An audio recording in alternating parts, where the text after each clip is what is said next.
I'm a Brazilian YouTuber, and I create goofy videos and generate entertainment options for families all over the world. Você pode confiar em mim.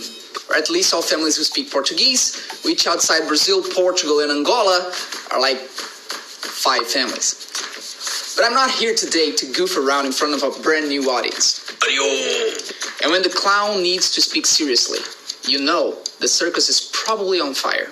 Americans like to boast about being the world leader at everything.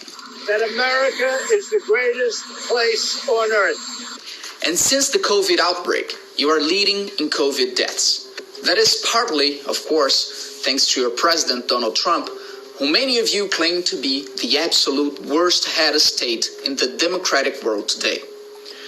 Well, I'm about to show you that the 200 million people here in Brazil have you beat. Okay, for the moment we're only second in deaths, but I'm certain that our leader, Jair Bolsonaro, is the worst COVID president in the world. Bolsonaro is a military man who has defended the use of torture under Brazil's dictatorship. He then rose to presidentship using statements like this. Vamos fuzilar a petralhada aqui do Acre. Que sou homofóbico, sim, com muito orgulho. Do I need to say anything else, or do you get the picture? Brazil is the fastest rising COVID country in the world. And the WHO has considered us the new epicenter of the pandemic. Still, he shows no sign of taking the crisis seriously. In short, he makes Donald Trump seem like Patch Adams.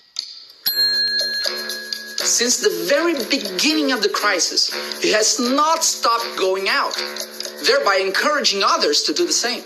You guys got pissed off because of a measly Trump rally in Tulsa 3 months after the outbreak in the US. But Bolsonaro does that all the time. He goes to demonstrations against the Congress. He goes to demonstrations calling for military intervention. He goes to packed city markets. He goes to military ceremonies. He goes barbecue hopping on a jet ski. He goes to protests against the Supreme Court. That bit disgusting even with no pandemic. Much like Trump, Bolsonaro justifies his actions by professing to believe in miracle cures. For starters, they're both obsessed with the Shut up, I'm Brazilian.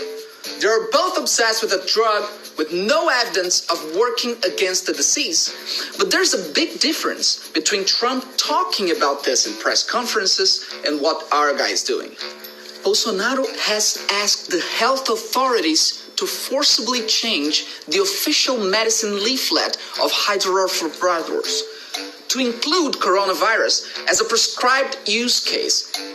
He's also using the Army's industrial capacity to produce the medication while public hospitals face shortages of other drugs, like sedatives and painkillers. Bolsonaro also actively retaliates against any public authority who promotes safety.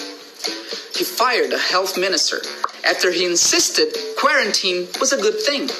He fired the next health minister after he refused to prescribe chloroquine to all COVID patients. He then put a military man in charge of the health ministry and fired most of the technical staff who had been there for years. He's also trying to incite violence. In April, he held a cabinet meeting in which he said, Como é fácil impor uma ditadura no Brasil, como é fácil. O povo está dentro de casa. Por isso que eu quero, ministro da Justiça e ministro da Defesa, que o povo se arme. Que a garantia que não vai ter um filho do aparecer para impor uma ditadura aqui. And he didn't stop at words. He also took actions a few days later, upping the limits on how much ammunition we can buy and eliminating all gun tracing regulations. Finally, as the crisis worsened, Bolsonaro began mocking the deceased and their families. When Brazil reached 2,500 dead, a reporter asked him for a statement on it, and his answer was this. Cara, quem fala de eu não sou coveiro, tá vendo? When we reached 5,000 dead. Lamento, que faço o quê? When the death toll got to 30,000. Lamenta todos mortos, mas é o destino de todo mundo. When we reached 50,000 dead, he got musical.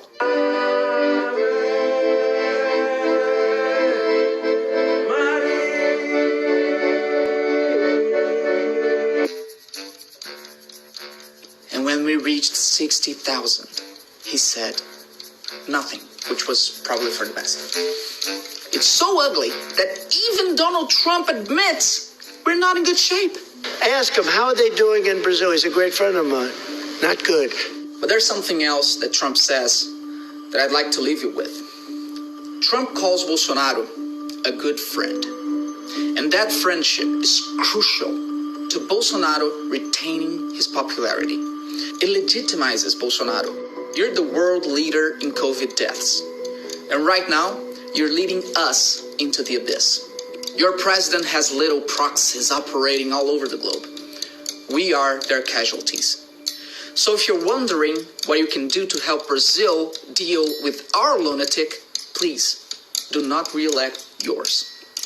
This November, vote to keep Trump out of the White House.